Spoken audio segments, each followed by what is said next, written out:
Happy Friday, everybody. Welcome into Morning in the Valley. It is October the 3rd, which I guess means officially 1 month from today, November the 3rd. We will fire up the 2025-26 season. Glad you are with us today. Paul Oren from thevictorybell.com will join us in just a few minutes to begin our preseason or continue our preseason previews.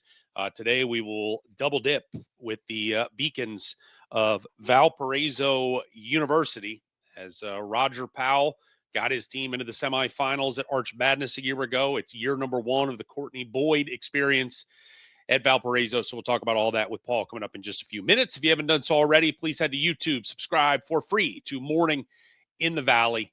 Like, share, comment, subscribe. You know the drill. Help us out. Continue to get this fine show out in front of as many Valley-loving folks as we can. Headlines for today.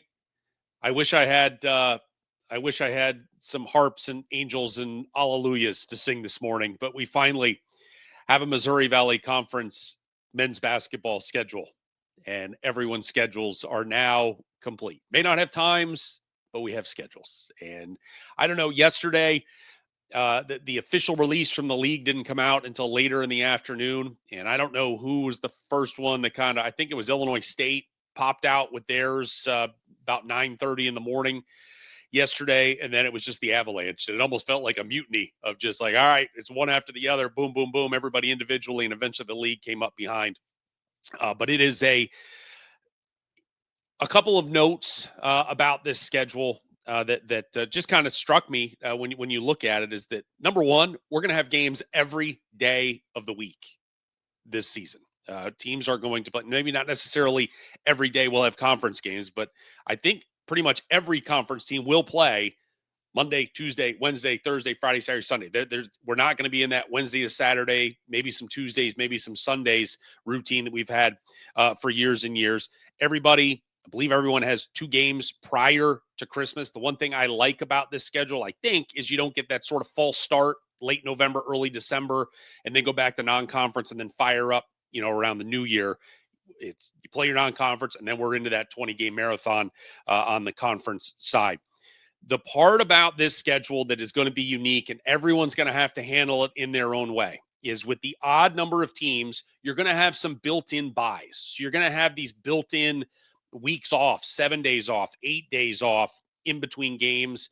And I believe to every team, it's going to happen twice at some point in your schedule. But for the most part, outside of that, it is just game after game after game. There are stretches for pretty much every team. You've got 8 or 9 games where you will play every 3 days. Game, day off, game, rinse, lather, repeat it's probably easier to lather, rinse, repeat, but you get the drill. I mean, it's just every 3 days for a month you are playing. And the part that is interesting to me about that is that, look, you got travel, you've got game prep. There's not a lot of time to get better and practice during the year. It's very difficult to spend time and go, we're going to work on us today, because you don't have time, because you got another game literally less than 72 hours, 48 hours from the time you wake up, and you got to go. So that's going to be something coaches are really going to have to monitor and work on throughout the season. Everybody's got scheduling quirks and some stuff that you can point to and be like, I like that. I don't like that. A couple things that jumped out. Thought Bradley, right out of the gate from the 1st of January in a 10-day stretch, they go to Belmont, to Murray, then they host Drake in Northern Iowa. That's a gauntlet. Evansville to start the year, host Belmont, host Drake, at Bradley, at Illinois State, home to Northern Iowa. Brutal. Illinois State to end the year. The folks that we think are going to be at the top and are going to be fighting for a championship, Ryan Pedon's bunch, to end the year. Home Murray, at Bradley, at Northern Iowa, home Belmont. They're going to finish the job. They will certainly have earned it. Indiana State to start. It's a brutal stretch with Bradley, Illinois State, Belmont, Northern Iowa, Drake. Murray State, they've got a 4-game stretch in the middle with Drake, Northern Iowa, Illinois State, and Belmont. And then SIU, I think they win the crown for the just most brutal first month. Their first 8 games: Illinois State, Bradley, Murray, Valpo, Belmont, UIC, Drake, and Belmont. Again, it's a gauntlet. It's going to be that way for everybody. And I think we can go through every team and just be like, this is awful. The depth in this league this year is really, really good. And it's October the 3rd. We don't know what that is going to mean. Ultimately is, it feels like there's 8 and then maybe a drop off to the bottom 3. Could that become a 9? I mean, who knows where maybe the line in the sand is, but it is going to be a gauntlet for pretty much everybody. The 2 things that did jump out was in terms of the buys is that Southern Illinois will play their last regular season game February 24th, and then they have 8 or 9 days off prior to Arch Madness. Murray State has 1 game in the last 12 days of the regular season before they go to Arch Madness. So those are the 2 teams that get the most rest advantage going to St. Louis. Again, something we can worry about in 5 months, but those are really the only real scheduling anomalies. But it's a weird schedule this year. We'll have games, like I said, Mondays, Fridays, every day of the week. We'll have Valley basketball. That's kind of nice. And we'll spread things out a little bit. We don't have to have all 12 teams as it was, playing on a Wednesday night or whatever, but schedule's out finally. Hey, ladies, no idea when yours is coming. Absolutely none. Last thing I heard yesterday was the women's teams hadn't even gotten received preliminary schedules yet. So maybe next week, time will tell. All right. Time now to hop into our preseason previews here in the Missouri Valley Conference. And if we're going to talk Valpo, there's only one man to bring in, and he is the man from thevictorybell.com. And we are happy enough to tear him away from his candlelight vigil / tailgating for his Milwaukee Brewers. And that's why we just had to combat the bad juju this morning. Paul Oren, good morning to you, sir. Hey, I hope we play in the NLCS. That'd be great. That would be fun. That would be fun. More likely is probably both of us are going to convene at an establishment somewhere in 10 days and lament on how great our regular seasons were for baseball, and wish that it was, 1992 again, when there was no division, just 2 divisions, and we were already playing for a trip to the World Series. We got old. I don't know why I like sports. It's like, hey, I need to be, kicked south of the border just annually, depending on how many sports I like to follow multiple times a year. Hey, at least baseball can't end in a tie. I don't know what to think about the NFL with my Packers the other day. Completely, I don't know what they were doing in the final moments. So, if when the Brewers get knocked out and the Packers continue to tie teams, that's when I just fully dive in to the Missouri Valley Conference, because why should I care about anything else? This can't possibly hurt me. So there we go. Thanks for the schedule breakdown. I know it came out yesterday. We had Valpo Basketball Media Day yesterday. So it wasn't until like 11:30 last night that I finally sat down to input Valpo's schedule. Yeah. And I realized, wow, there's one Saturday home game, the entire conference slate. What is happening? Like, and you're right. Like we're bouncing. We're playing on a Monday, playing on Fridays. Like, yeah. Is nothing sacred anymore? I guess not. I mean, and like I said, I really think that the part that is going to be the biggest adjustment is just the rapid fire of games. Outside of those, hey, we get 7 or 8 days off because of the odd number of teams, so that's your bye. It is every 3 days, and that is just, it's a lot. It's a lot that I think is going to be, especially, look, if you get in a little bit of a funk, if if you're playing well, you just want to keep playing, but if somebody gets hurt, you get in a funk, it's going to be an adjustment that teams are going to have to adapt to this year. Yeah. I was looking at like, oh, Valpo's got a tough start to the year. And then I'm like, every team has a tough start to the year. There's just so many good teams. Yeah. Well, there's only 5 good teams. Only 5 teams got ranked. Yeah. And everyone else is tied for 6th. So I will highest preseason ranking Valpo's had since they joined the Valley. This is great.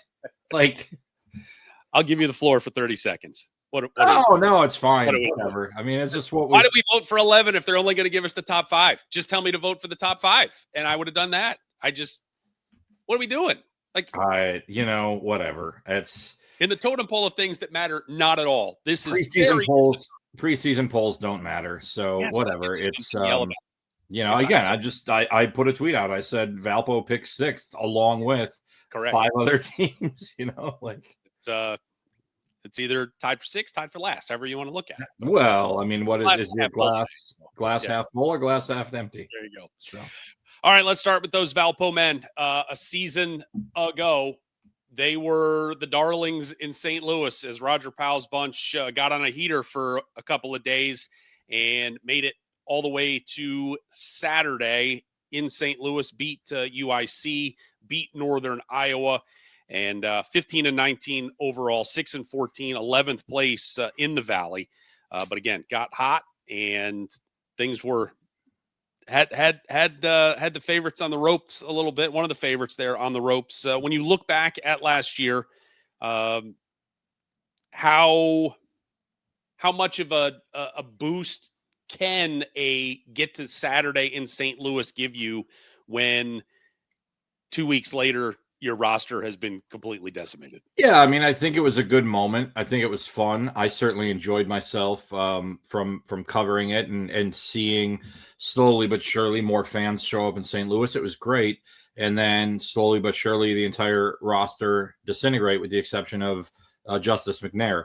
He's the only returner from last year. Jaden Watson is also a returner, but he's out for the year with a foot injury. So he redshirted last year. He'll be out again this year. So it's Justice McNair and friends.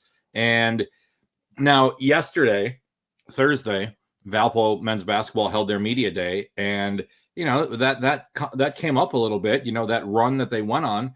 And Roger Powell said, look, that got us in the spotlight a little bit, and it allowed us to probably get a few better transfers. And he's referencing Owen Deese and Isaiah Barnes, two guys that have come in, D1 transfers that have come in that they have really high expectations for. And I mean, Barnes, a former basically top 100 recruit out of high school, went to Michigan, ultimately ended up at Tulsa.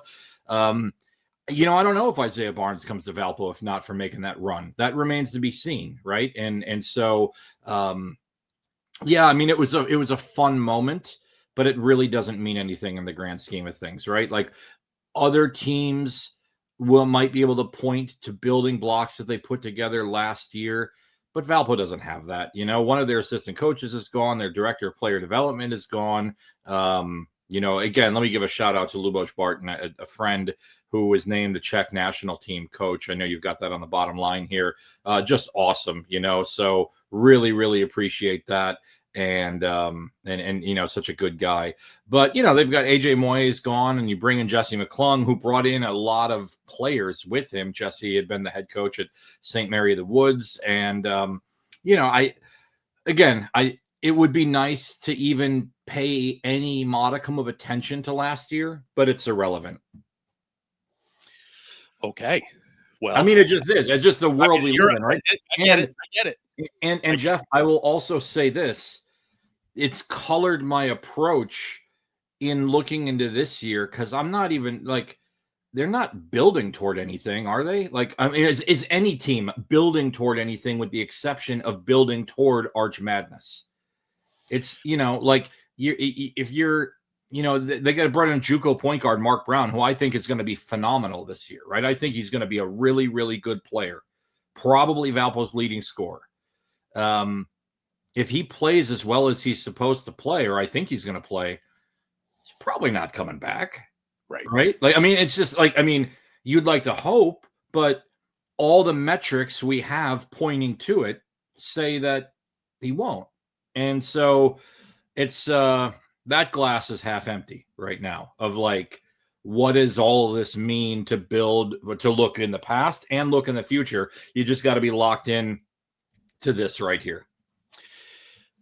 I think the only counter to that is what you're building is historical equity, even in the short term of, listen, we have lost our two guys off of last year's team who, by the way, were all, they were the freshmen of the year in this conference, and they have gone on to Wake Forest in Cooper Schwieger, and All Right has gone on to Xavier. And it's like, okay, I think it just it shows Roger Powell and staff they've been able to find guys and be able to bring them in, and hopefully you're like, look, it's hard to be able to push a narrative to recruits, or maybe not even recruits, but your fan base of like, we're going to bring these guys in, we're going to have them forever. It's like, we're going to bring them in, we're going to get the most out of them. Obviously, you've gotten a ton out of these guys, and then they're going to go. You just hope you've got enough other pieces around those big guys that you can catch that lightning in a bottle year.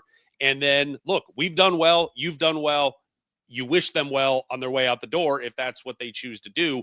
But the fact that there is enough recent success from individuals, and hey, we got to Saturday last year, that yes, the object is a little shinier in Valpo. That Roger Powell is dangling out in front of these recruits. That this is a place you want to come. I agree. And something that's interesting to think about. And first of all, we look at Valpo a little bit. They've been in the league for 8 years now. They've made it to Saturday twice. They've made it to Sunday once. So I mean, they've had some level of success. They've also not finished with a winning record at any point in their time in the Valley. So certainly a marathon, not a sprint. One of the things that I think is so interesting about this landscape that we're in right now is, so on October 11th, Valpo is going to do an open practice called Grit and Grill. They're going to do a little, morning practice ahead of a football game here, which will be a really kind of cool event. That will be the first time the Valpo fans have had a chance to meet these guys, right? Mm-hmm. They have been here since the last week of May. Like I was talking to Brody Whitaker yesterday in Media Day, and I said, and he's a diehard Pacers fan, and I asked him a question. I said, Brody, when you were on your visit here, the Pacers were getting ready to start the playoffs, basically. And when you committed, or when you moved in, the Pacers were in the playoffs. He's in the middle of summer workouts when Halliburton tears his ACL, or was it Achilles? Achilles, yeah. And like, the Pacers will already be into their next season playing games before he ever really truly puts on a Valpo uniform. Like, that's how long the offseason is. But Whitaker and all these guys have been here for so long. And so I know that there's this idea that all these guys only come in for 4 or 5 months or whatever the season is. These guys have been putting in work for 6 months already, 5 months or whatever it is. And it's like, you put that picture of Cooper Schwieger up, and I mean no disrespect to Cooper. Like, I haven't thought about Cooper Schwieger in forever, because it has been forever since he was here, right? And Cooper and all, and I wish them well, I really do. But like, those guys are so far in the past that, because I have seen, not daily, but I've seen a lot of all these other guys, and it kind of blows my mind when I realize that Rock Chaney has yet to play a game for Valpo, and most Valpo fans that will be cheering him on have never seen this guy. The photos, for whatever reason, aren't up, and like, the guys got here in May, and it's just to me, it's kind of an interesting juxtaposition of college basketball now. These guys are all new, but they've also been here for half a year already, it feels like. So the key departures, as we see there, Cooper Schwieger already. Yeah. Aside from the 31.5 points or so that is going to fall off of the offensive side of things, what's the biggest void that will be left by that collective duo that Coach Powell's hoping to fill this year? Oh, I mean, well, obviously that collective duo is huge. I think the one that we're really overlooking is Darius D'Avero's departure. I mean, Cooper and all were the glitz and the glamour of that team, but Valpo fell apart against Bradley on Saturday in the tournament when Darius went out.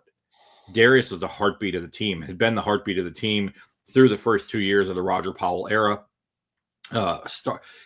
Starting point guard for in and out of the lineup, but played his role when his number was called. I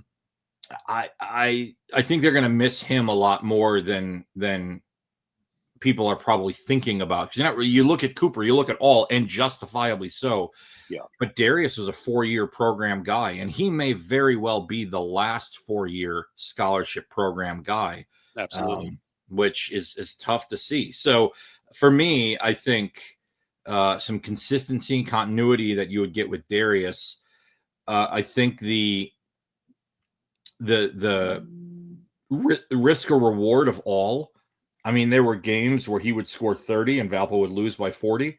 There would also be games where he would score 30 and Valpo would, wow the nation, which they did.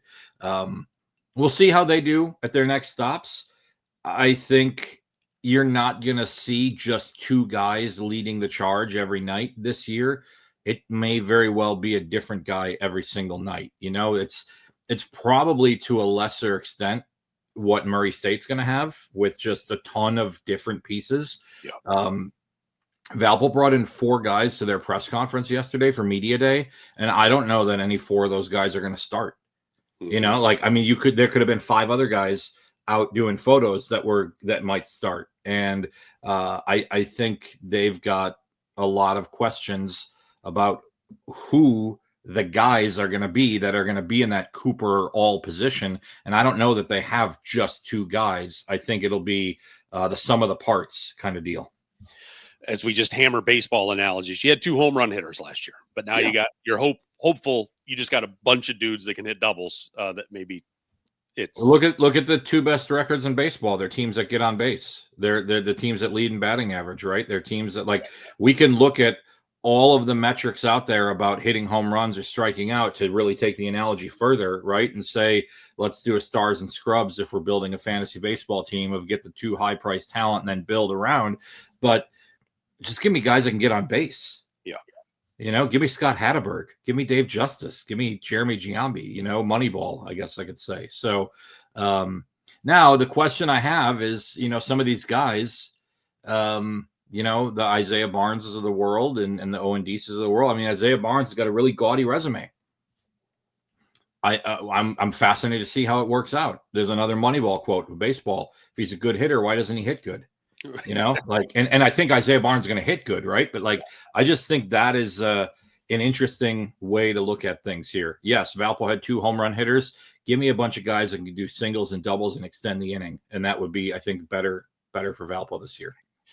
We talk with most schools about key returners. We have key returner, as you said, in Justice McNair. We don't want to forget about Joe Vick and Nick Lombardi down there as well. But in terms of Justice, what do you think his role is going to be as the lone returner? There's always some sort of cachet maybe that goes with that. But look, he's a guy that averaged less than 5 a game last year. I mean, is there a role for him to step into that's a little more significant this year for the Beacons? Yeah, look, people want to compare Justice and All last year because they were incoming freshmen. All played at a different level his senior year, playing at the prep level, right? He was playing against different kind of guys. He had just a little bit more experience coming in. There were games last year where Justice McNair single-handedly led Valpo to a victory. There were also games where Justice was not relevant to the team that was on the floor. These are things that he said out loud yesterday in media day, right? He said, look, I'm not a freshman anymore. I'm a sophomore. It is my time to kind of step up and be more consistent. And Roger Powell, he beams when he talks about Justice. He thinks, I mean, this was his first recruit that came in. I mean, the day after Roger Powell got the job, Justice McNair was committing to Valpo. I think he's going to play a huge role this year. Does he start? I think there's a question about how the lineups are going to be, right? I mean, I think Mark Brown starts at point guard. I think there's a role for Justice there at the 2, maybe. I think you'll see Isaiah Barnes and Owen Deese and then one of the bigs out there. And so we'll see what if Justice starts or Justice is first guard off the bench. But one thing I can tell you is that Justice has thrived in the elder statesman role, even though there's guys that are 3 or 4 years older than him on the team. He has really, really taken pride in doing what Darius did when Roger Powell got the job. As soon as there was a recruit that committed, Darius got their phone number, called him up. Hey, What do you need? What do you have questions about? Whatever. That's Justice right now. Justice is a guy that basically said, look, I'm the only one who knows what it's like around here. So I'm going to set the Valpo standard. And I think that he's embraced that role, and guys will build off of that. You've talked about Isaiah Barnes coming in from Tulsa.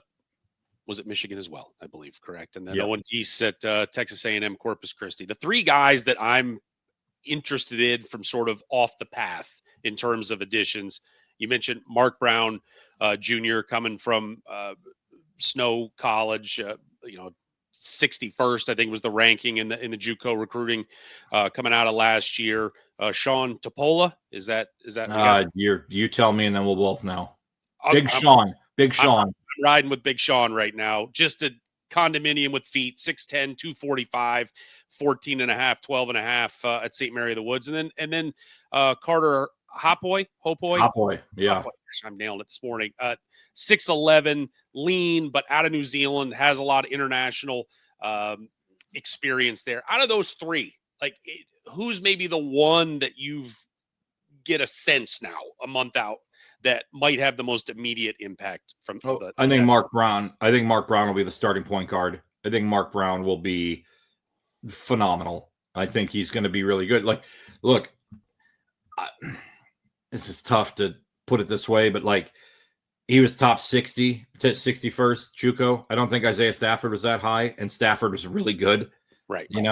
So I think Brown is going to come in. I think he's going to play an immediate role. He has got it's funny when I look at the picture you've got up there. It doesn't do justice to how broad his shoulders are.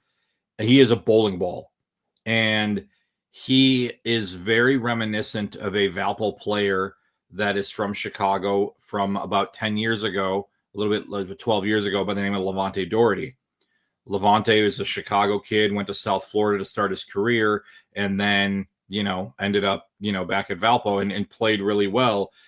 And Mark Brown has the same body. So what does Roger Powell go out and do? He hires Levante Doherty to join the staff, and Levante is now working with Mark Brown on a daily basis. And Levante, Levante, there isn't a better role model for a Valpo basketball player than Levante Doherty, and Mark Brown is lapping up the information every single day.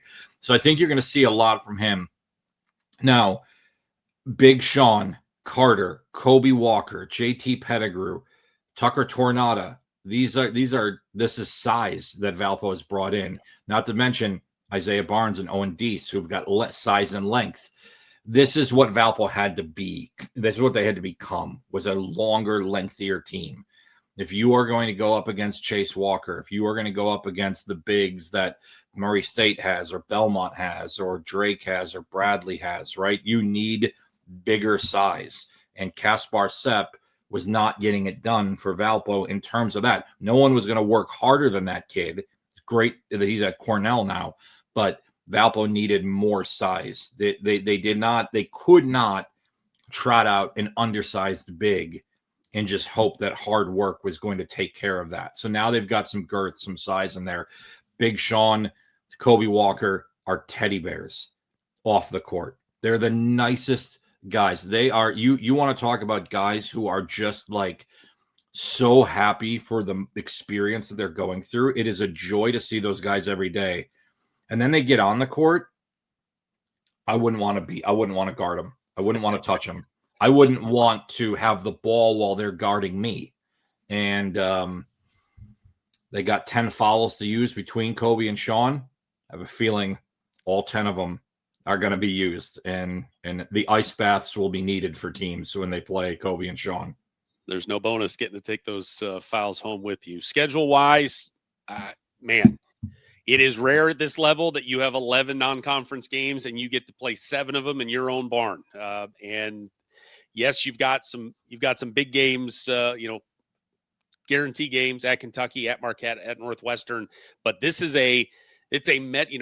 everything with me with scheduling. It's all about metrics. And this is a metric-friendly schedule for a team that is, obviously, you got one guy back. It is question marks abound, but it's like you have Eastern Illinois and Nichols and Bryant and Southern Indiana and Western Michigan, man, it's quad 4. quad four, quad four, quad four, quad four. And those are teams that, look, you can take care of business at home. It's just, and we'll talk about this with Courtney Boyd's bunch here in a bit. It's like you just get some confidence early to just go get some wins and get your legs under you before, as we talked about a few minutes ago, you get into an absolute meat grinder of a conference schedule right before Christmas. Yeah, there's 4 games that are going to be really tough. You got Kentucky, you've got Marquette, you've got Northwestern, you've got UNC Wilmington. I mean, those 4 games are going to be pretty tough games. UNC Wilmington's a really good program, right? Absolutely. And so, yeah, you got to hope that you take care of business in those other games. And I mean, the playing 3 bye games is not exactly something that Valley teams want to be doing, but you kind of have to do it if you are trying to build resources for your program a little bit. Love the fact they're getting a chance to go to Kentucky because it's Kentucky. And, I'm talking to the guys yesterday about what games stand out on their schedule, and they're all elated to go to Kentucky. It is the blue blood of college basketball, right? And so you've got that. Then, Marquette for me, I mean, I'm from Milwaukee. Like I get to go into the bowels of the house that Giannis built and run around, and hopefully the Bucks are around that week and they decide to take in a college basketball game, So, I think, and there's good, you've got Western Michigan, which is they should play that game every year. It's 2.5 hours away. It's a great MAC rival. There you go. Yeah. And then you're right. The Valley schedule. I mean, it is, you start at home with the team that I think is going to win the league, Murray State. And then you go to Northern Iowa and you go to Southern Illinois. And I guess, you're on the road for New Year's Eve, but you get some of your longer trips out of the way early when classes aren't happening, which is nice, right? And that's an advantage right there. You get 2 of your 7. And I actually think, I'm trying to think of when classes start for Valpo. They might start the second week of January, but even then you get the game at Murray out of the way earlier as well, right? And again, I think Murray is a team that's going to be standing there at the end, and so if you're playing them twice within your first 6 conference games, I'd rather play them earlier in the year than later in the year because I think they're going to gel together really well. There is a stretch that is really nice for Valpo. They play at Belmont on January 13th. Then they come home, and they don't leave again until January 31st when they play Indiana State. They've got 3 home games there, UNI, Southern Illinois, and Belmont during that stretch. Kind of odd they play Belmont on the 13th and then the 28th, kind of 2 games in between. But Valpo gets to sleep in their own bed. You talked right before I came on about maybe the difficulty of when can you find time to practice? When can you find time to get better? That 2-week stretch will be the key to the season for Valpo in terms of being able to stay at home, being able to get practice time in, not having to travel back and forth and things like that. And it'll set them up for a tough, February where they go to at Indiana State, at Bradley, home for Evansville, at Drake, at Illinois State. You got 4 road games out of 5. And it's unavoidable now. The Valley used to be so good at having home away, home away, home away. And I think the idea now is like, let's try to have a little bit more travel, not partners, but at least save money on, you get them on the road, and so, it'll be interesting to see how this all shakes out. Well, we got the official Missouri Valley Conference preseason poll. Valpo tied for 6th. The Blue Ribbon preseason poll has the Beacons coming in at number 10. What is your optimism that they can outperform that number? I picked them 9th, but it's throwing spaghetti against the wall. It really is, right? Like, Illinois State's like the runaway pick to win the league because they bring that, though, and I said this the other day. I was shocked that Murray State got even 4 first place votes. That and maybe Northern Iowa got as many as they did. But the fact that anybody picked outside of Illinois State and Northern Iowa shocked me, especially when you could vote for your own teams. So it wasn't like, well, we have to pick somebody, like the Illinois State contingent was stuck somewhere. So sorry to interrupt, but They have no players back, and I appreciate it, but it's like all we banged on is since April that all this retention in Normal and all this retention in Cedar Falls, and it's like, oh, by the way, the team over here with 15 new guys, they're going to be the picks. Here's my thing. I want to just say this. I think it is well established on record how much I enjoy Illinois State, their fan base, Redbird Twitter. I make a point to hang out with them all the time at Arch Madness, things like that. Let me get my seatbelt on here. Go ahead. I think it's well established. I have a lot of respect for that program. Ryan, excellent coach. A lot of respect for that guy. I think Chase Walker is a really, really good basketball player. I think Johnny Kinzinger is a really, really good basketball player. I think we have crowned this team because those two guys did something that seems extraordinary now, but used to be normal. They came back to school, and that should be celebrated. I'm not like, it's awesome they came back. They also went 10-10 last year in conference. Like, and I know they got other players. It's not just a two-person team. You know, I'm used to covering a two-person team. So, like, I think Illinois State's going to be there at the end. I think they're going to be in the mix at the end. But I was kind of shocked at just how much of a runaway pick they seem to be. Although, I will say this, like, I don't think I could name players on half the teams in this league, and I've researched all of them, right? Yep. Like, it is, I couldn't tell you the Valpo guys. This is why Valpo, like, it's really easy to pick Valpo at the bottom because no one knows who these guys are. Right. Like, no one knows. Why are you picking Murray first? Or, four people saying that they're first. Look, I get that there's crowning people in March. That's a whole different animal. We crowned Illinois State in April to crown them in October. Like that was this part of the process. The rest of the process obviously has to play itself out, and there's a lot to figure out from here on out. Your argument about Valpo being at the bottom because they didn't have anybody back, and it's like, and yet the Racers got first place votes.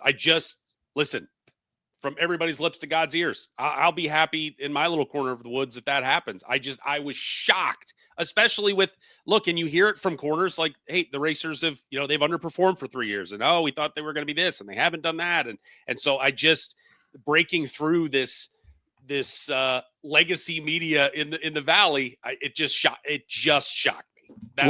I'll say this. I think Murray State had really good PR. And I mean, kudos to you, but like even beyond that, it felt like every day for 2 straight months, they added a new player to their roster. I just brought their roster up now. I'm surprised there's only 36 people on it. I thought there were 90, and so it's like every day they added a new piece. And at one point I thought, is Murray State B team the 12th team in the Valley? Like, is that what we're doing here? And so Murray State's got the same issue that Valpo's got, albeit on a different level, maybe. Can you pick a starting 5 today off that Murray State team? I don't know who they are. I mean, I'm sure Coach Miller knows who they are. I'm sure Coach Mullins knows who they are. I'm sure the play-by-play announcer might know who they are. But to me, I just felt like there's just a lot of depth out there. But again, I want to go back. I am not trying to be critical of Illinois State. It's just we do this thing where it's like, I mean, look at Drake. We completely overlooked Drake last year. I mean, I know I did. What's a Bennett Sturts? Never heard of a Bennett Sturts before. Was he good at another level before he got to Drake? Yeah, he was, but whatever. We don't, like no one paid any attention to them. And they ran roughshod through the league. Who's going to be that team this year? Yeah. I picked Murray State. Okay. So, right. and probably if Drake doesn't do what they do last year, I'd probably pick Illinois State this year. You know what I mean? Like, but yeah, they didn't even let us do a preseason all league team because we don't know any of these guys. Right. Like, that was the preseason decision. A 20-person watch list that you might even be on. I mean, it's we'll see. We'll see. All right, let's close the book on the gentlemen. Time to flip our attention now to the Valparaiso women, coming off a 13-8 in 19 season, 9-11 in the Missouri Valley, 8th overall, got knocked out by Bradley in the opening round of the tournament. And we got a coaching change. Mary Evans' tenure coming to a close, and welcome in to the Courtney Boyd era. That is my favorite photograph right there. If you want to know Courtney Boyd, that photo it's amazing. I saw that when they put it up, and I just said, put it in the Louvre. Like, what a great, you've got Raven in the back. Someone must have, I'm guessing somebody hit a shot late in a drill or something like that. And I can just see that she's going to blow the whistle and pump her fist. She is all energy all the time. I've looked at that photo, and and there's no caption with it, but it's like I feel like you could caption it any of 20 different ways. Yes, all 20 ways are all awesome. Like that, whatever she happened to be doing. She takes over a program that has one winning season in the last 16 years. And when we talked back in April when she was hired, the main message and the main selling point for her and her staff trying to put together a roster was, we're selling opportunity here. 6 months later, how has the opportunity filled the cabinet? I can't wait to watch this unfold. And it might not be pretty. They're dealing with a couple injuries right now. Macy Rhodes, the senior, is kind of inching her way back. She might not play. We'll see. She had a surgery, like a hip surgery. Nuala Connolly, an incoming freshman, is it looks like she's got an ankle or something like that. I think she had surgery. Raven is still coming back from a torn Achilles, so they're banged up a little bit. But man, are their practices high energy? They are fun. I have spent a good amount of time around Courtney, just away from basketball and just getting to know her a little bit about her philosophy. And she is not looking for a one-year fix. She is looking to build a culture. And she has been very, very pointed about, I want to find people that want to become part of that culture and set the standard. And she has been very clear, and I know you had her on the show. She has been very clear about saying something. And I at first I didn't really understand this, but the more I thought about it, it makes sense. She said at the end of the game, if we're up by 25 or we're down by 25, if you look at our bench, you shouldn't see a difference in the way that we carry ourselves. We're going to give it our all every single night, win, lose, or draw. Right. She's brought in a handful of new players, a lot of freshmen, some that she knew, some that she didn't know. Jeff, it's an interesting approach because she's got a couple D1 transfers that maybe did not have success at their previous stops, albeit having very impressive resumes coming in. And then NAIA and D2 and D3 players. You look at individually and like, is this a recipe for success? No. But she knows as well as anybody, coaching at those levels, there are dudes. Yeah. And that's what I'm saying. Like, I'm on one hand, I'm like, I don't know how this is going to go. And on the other hand, I'm like, she's going to do it. Like, she's going to, like, you gave her the keys. You got to let her drive the car. And I think she's a good driver. And I can't wait to watch this unfold.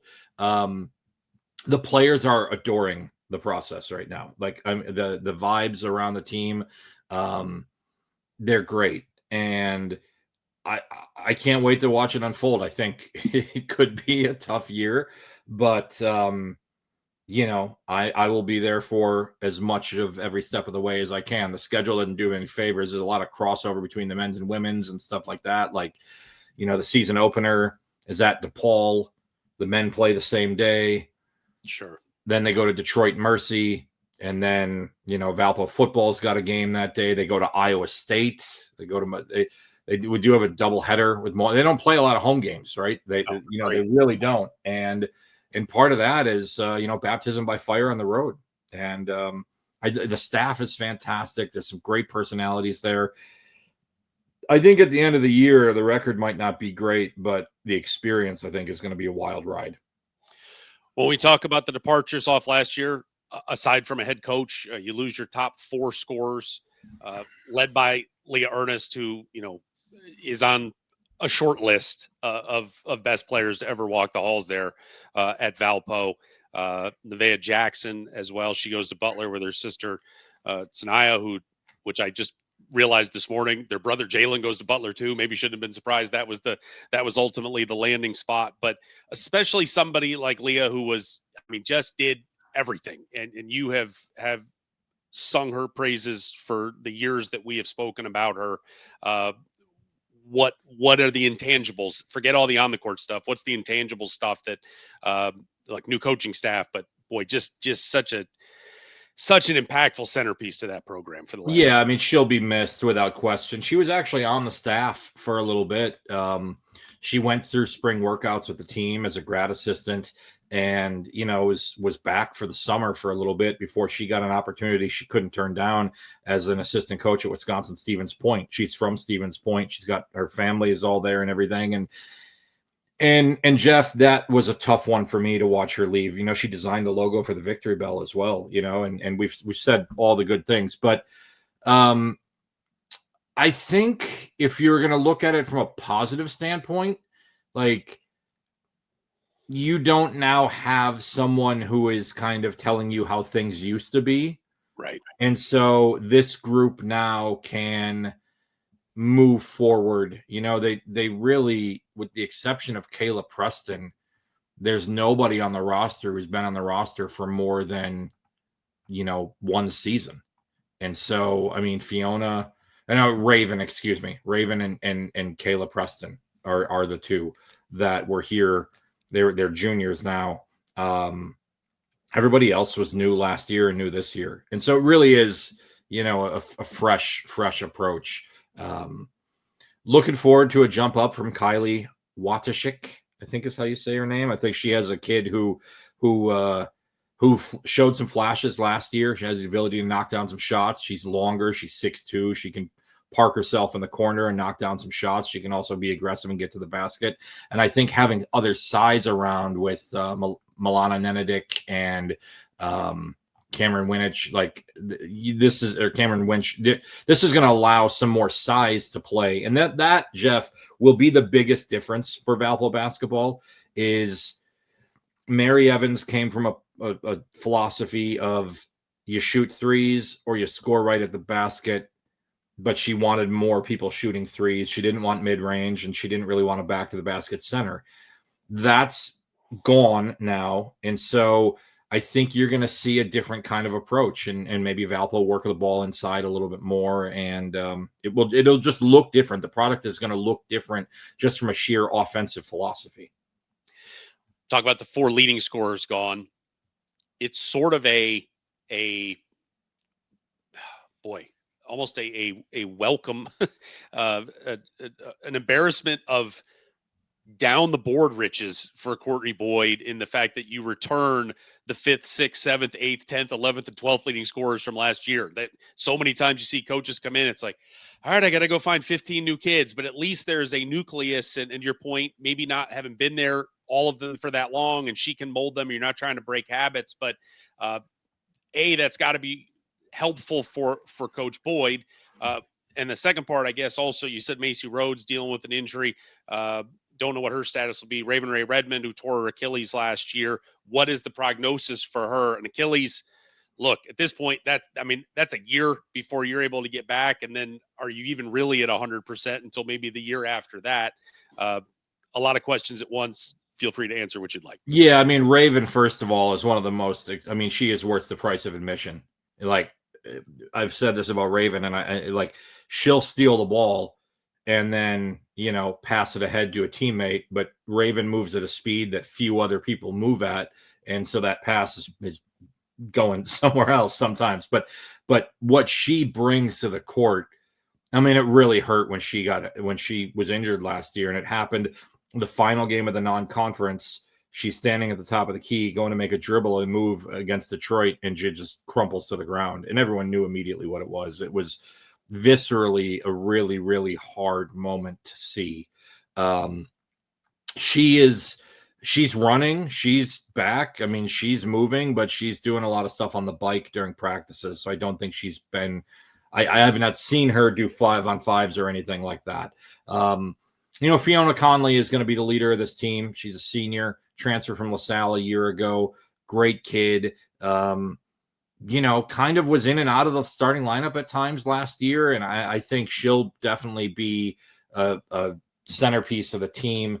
One of the other players I think is really interesting, and this is something that I think from one of the newcomers' perspectives, the first recruit that Courtney went out and got was Michaela Huffine, who played for her at Quincy. And she basically said, Michaela, I'm not really sure if there's playing time here, but I need you in the locker room because I need you to let them know what a Courtney Boyd coached team, how they act in the locker room. And Michaela has been phenomenal. She's a senior leader on the team, and she's been great. And then you mentioned Kayla Sullivan back there. There might not be a player on the team that I'm more intrigued to see than Kayla Sullivan. She's got length, she's got size, she's got the ability to mix it up and go grab some hard rebounds. JUCO All-American too. Yeah, she can finish at the basket. Her faith is incredibly important to her. This being a Lutheran school, and Kayla is more than just a basketball player around here, and she's going to be fun to kind of see. There's some interesting stories on this team, and I don't know that they're going to compete. I mean, Courtney has said this, like I don't know that we're going to compete for a conference title this year. Yeah, Jeff, I don't know how many wins they're going to have this year. I don't know where the wins are going to come from, but the process is going to be interesting to watch. I can't wait. I'm probably more excited to watch this team grow together than I am to watch the depth of the men's basketball. Those are the two big storylines. The depth of the men's basketball team, does it translate? And the growth of the women's basketball team. Those are the two big storylines surrounding Valpo. And I can't wait to see. No one's going to be picking either one of these teams to do anything this year. I'm honored that I get the chance to be there for the journey. 8 of their first 9 games away from home, only 3 non-conference games at the Arc. But again, this didn't become a suicide mission in terms of a schedule. When you look at least last year's net ratings, 8 of the 11 teams they're going to face were Q4 games a year ago. You're going to go to Iowa State. You go to Cleveland State. There was a quad 2, DePaul as well. So it's again, all the new, especially at the top with the head coach, it feels manageable, which almost it has to be if you're just never going to play at home. You just can't kill your kids and then be sleeping out of hotels, in hotel beds for 2 months. So Dale Linderwell is the coach that came in. He has worked as a volunteer assistant for Courtney for like almost close to a decade at different spots. And I know that she was thrilled to be able to get him a spot at Valpo. And Dale is, the guy, he's just fun, like they're doing 6 a.m. workouts and he's just destroying everybody when they're doing these mile runs and everything. But he's the one in charge of scheduling, and he came in and he just said, all right, this is what we got in front of us. There are a couple of contracts I already had signed, but this could be a tough year. But guess what? They can get a lot of return games next year. Right. So maybe in year 2, now you got more home games and you build toward that a little bit. And so they got a good tournament at Cleveland State. Cleveland State's a team they've got some history with in the Horizon League, playing a couple teams there. Again, you get DePaul, you get Iowa State, you get some money infused in your program a little bit, which, let's be honest, that's what it's all about at this point, like to try to build the coffers a little bit. The schedule is going to be tough. I can't wait to see the conference schedule and see how that shakes out, because can they get like 5 of their first 7 at home, please, in the conference schedule, so they can, I guess we'll see how that unfolds. And I'm sure that's coming some month at some point. We'll see when that is. We'll see. I guess technically we don't need it till Christmas, so they've got. Yeah, that's true. That's true. They've got a little bit of time. He's Paul Oren, victorybell.com. Thank you for your extended stay with us this morning, hitting both teams. And this weekend, best of luck with the Brewers. And hey, you know what? Good luck to the Phillies as well. I hope that I just hope it's a fun watch for both of our teams. I hope both teams have fun. I've watched enough playoff baseball to know I will not have any fun. No. I don't even know. I don't even know if I can watch on Saturday. I got a Valpo football game to cover on Saturday. I've got the same deal with Murray. Just let me know how it ended, and we'll deal with it. Yeah. I got Valpo football, Valpo soccer. I'm sure we'll go find some Valpo swimming somewhere. Anything to avoid having to watch the Cubs do mean things to my team. Paul Oren, thank you, brother. Have a good weekend. There you go. I got to get you out of here. All right, there is Paul Oren. All right.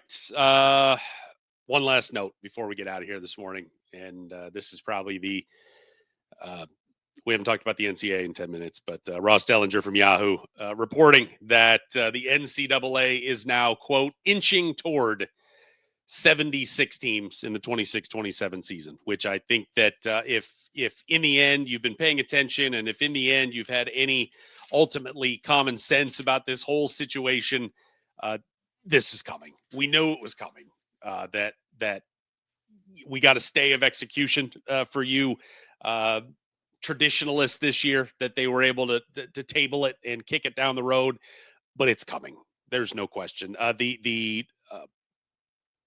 breakdown, I guess, of how details sketchy, as we like to say in the journalism world. 12 opening round games, which would mean that the top 52 teams would be protected. How those are broken down, I don't know. Don't know who's safe. Are the at-larges? I mean, are the AQs safe?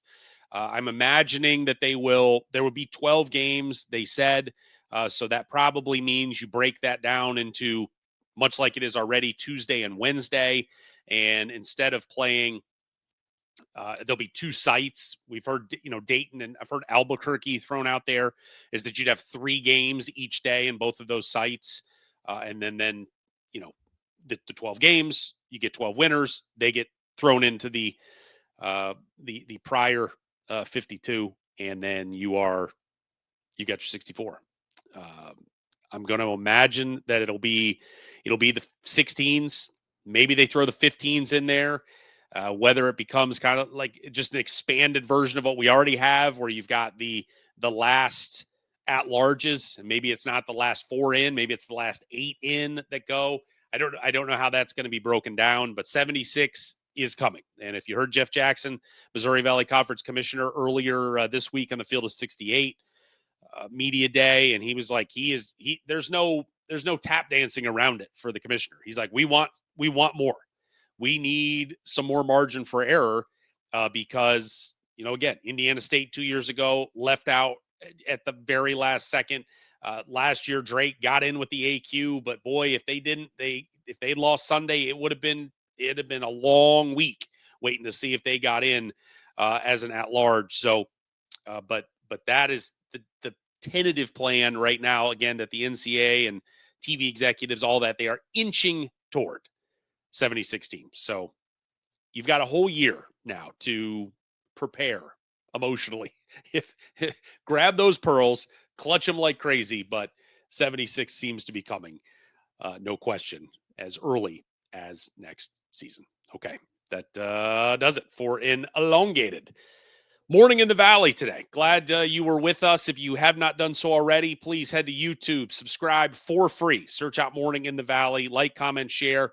Get this out in front of all your college basketball loving friends, and we certainly appreciate that. Next week, I think it's Wednesday, we will have the head coach of the Northern Iowa Panthers. As I check my calendar just to double check, nope, not.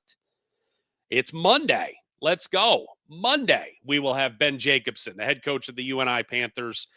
He will join us, and Media Day is coming. We've got 2 weeks away. We've got the Women's Media Day. The 20th and 21st, I believe, is the dates for the Men's Media Day. Yes, 2 weeks from Monday and Tuesday. So Media Days are coming. Hopefully, we're going to get a schedule on the women's side. We'll see as well, but we'll have all that for you as soon as it comes to our attention. Have a wonderful weekend, everybody. Glad you're with us today. We'll see you Monday morning. Ben Jacobson in the house. Thanks for watching Morning in the Valley.